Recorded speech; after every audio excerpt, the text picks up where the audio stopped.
प्रश्न विचारतो पहिला, देवाने तुम्हाला कशासाठी बनवलं? उपवास करण्यासाठी, बायबल वाचण्यासाठी? नाही नाही देवाच्या प्रेम, तुम्हाला बनवलं एकमेव उद्देश होता, त्याची स्तुती आणि आराधना करण्यासाठी. आणि आपण सगळं करतो तो सोडून.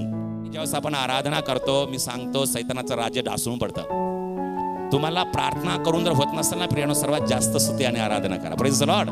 मी पुन्हा एकदा सांगतो, ज्यावेळेस तुम्ही तुमच्या घरामध्ये प्रार्थना करता, उपवास करता, बायबल वाचता, स्टडी करता, सगळं करता, पण परिवार मिळून ज्यावेळेस आराधना करत नाही ना, स्तुती करत नाही, मी देवाच्या भयात सांगतो, देवाची सुटका, देवाची मोकळीता, देवाचा उपस्थिती तुम्ही कधी जे परिवार अर्धा तास असो का 1 तास असो, सगळं विसरून स्तुती आणि आराधना करताना मी देवाच्या भयात सांगतो, त्याचं जीवन, त्याची स्टाईल, त्याचं लाईफ, त्याचं सगळं काही वेगळं व्हायला लागतं आणि दिसायला पण लागतं. तुम्ही स्तुती आणि आराधना कोणाची करता?